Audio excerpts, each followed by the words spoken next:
Joseph Murphy's The Power of Your Subconscious Mind, first published in 1963, has become a classic in the field of self-help and new thought literature. Its enduring popularity lies in its direct promise. You can harness the power of your subconscious to heal, attract wealth, find love, and live a more fulfilling life. Murphy's approach blends spiritually, psychologically, and anecdotal storytelling into a system that feels both mystical and practical. Though critics accuse it of oversimplification, millions of readers have found it empowering. The book essentially argues that deep subconscious beliefs create reality. The conscious and the subconscious mind. Murphy begins by dividing the mind into two realms, the conscious and the subconscious. The conscious mind is your active, reasoning, decision making part. It sets goals, analyzes, chooses. The subconscious, on the other hand, is the hidden powerhouse beneath awareness. It stores memory, habits, emotions, and patterns.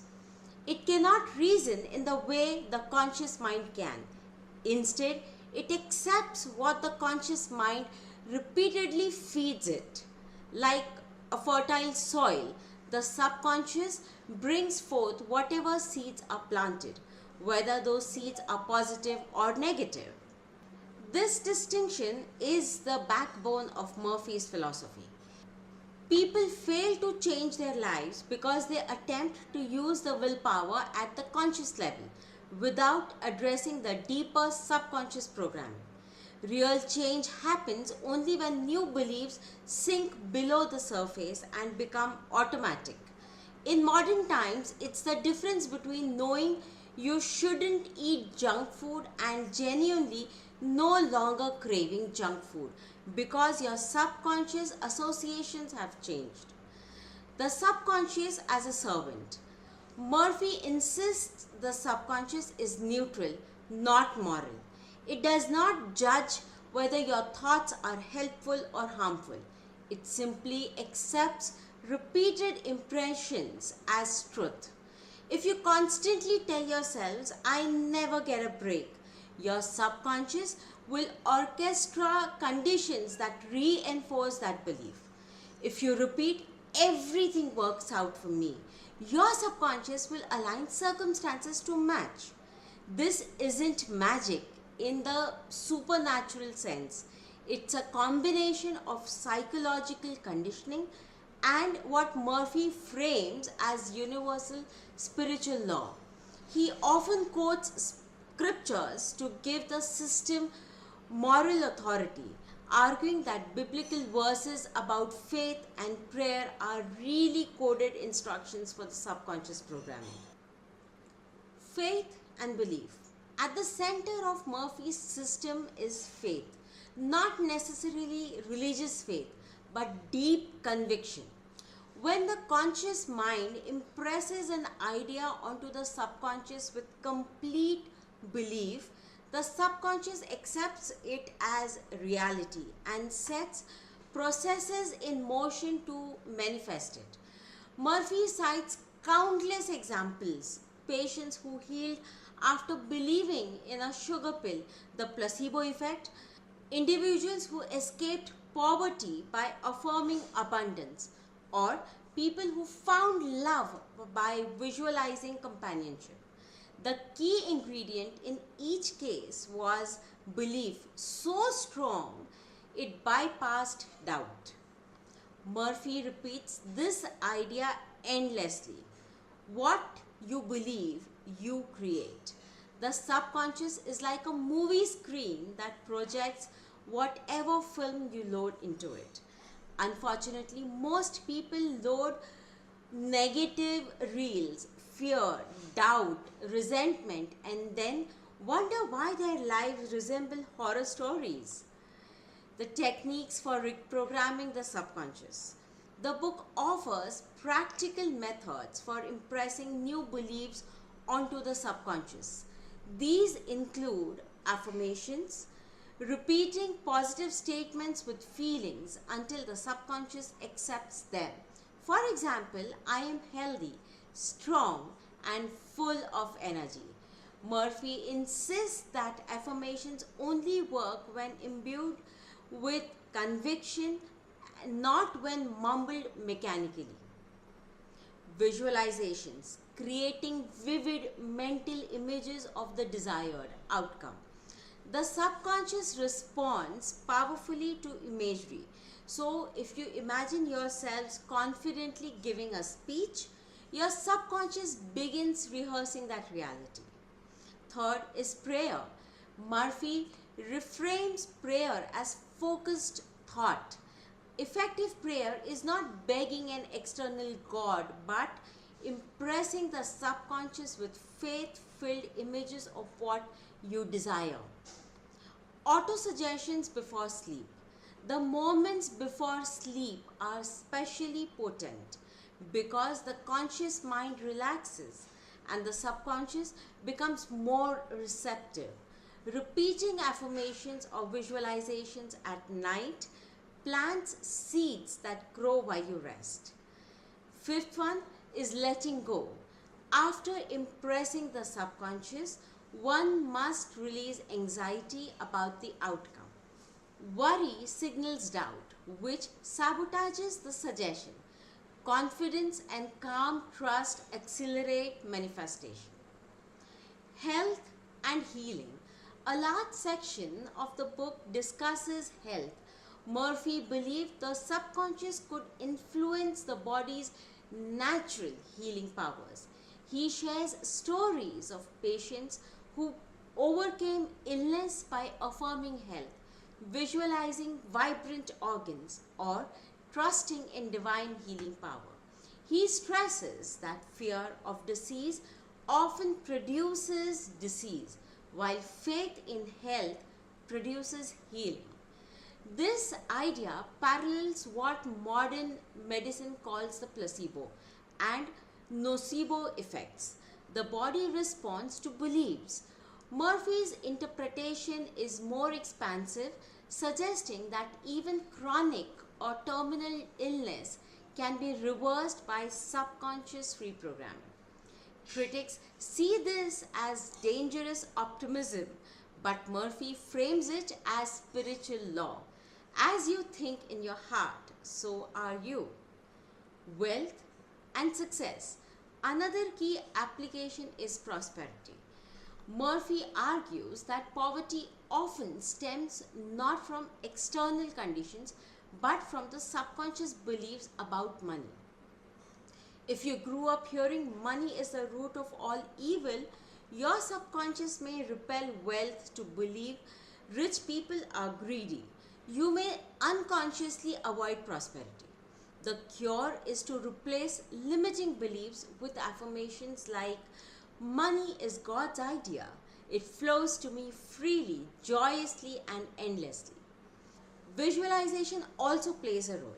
Imagine receiving checks, signing contracts, or enjoying financial freedom. The subconscious, Murphy says, will organize circumstances to bring opportunities.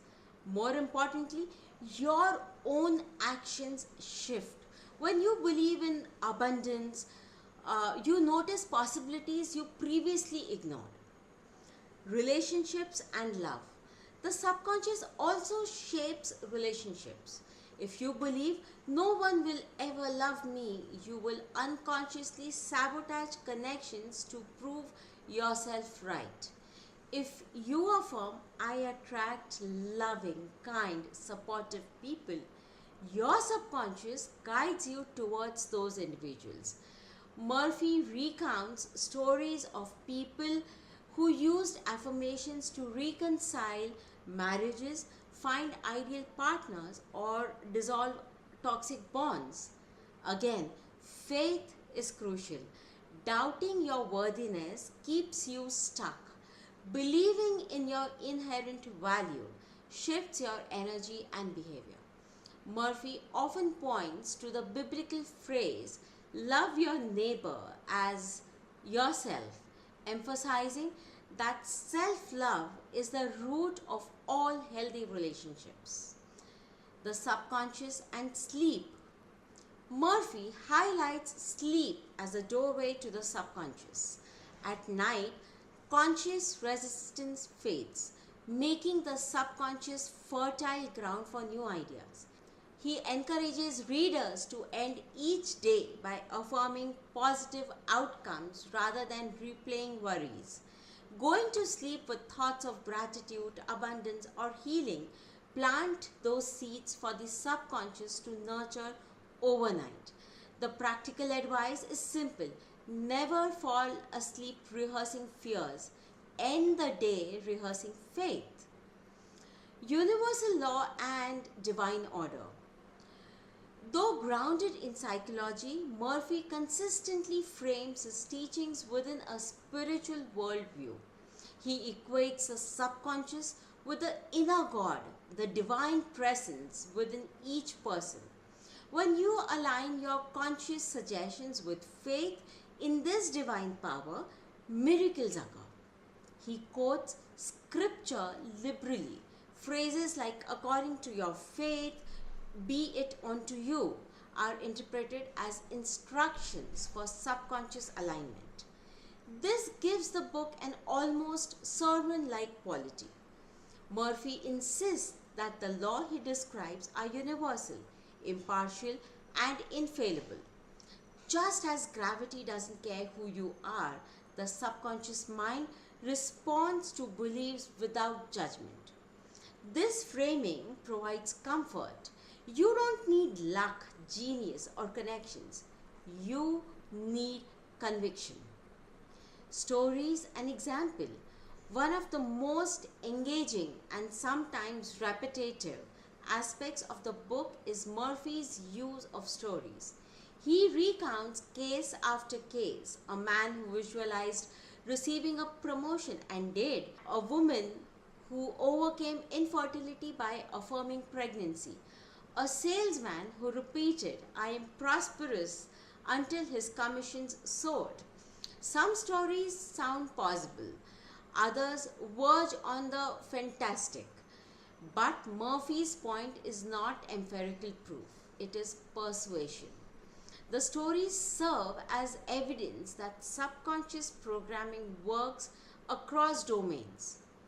The promise of transformation. The power of your subconscious mind endures because it offers hope. It tells its readers they are not prisoners of fate, genetics, or external circumstances. By changing inner dialogue, they can change outer reality. This promise is intoxicating, especially for people who feel stuck. Murphy's language is uplifting, his techniques are simple, and his world view is empowering. Let's get to conclusion. Mastering the inner life. The essence of the book can be boiled down to a single mantra: you are what you believe. The subconscious mind is a powerful servant, always obeying the instructions it receives.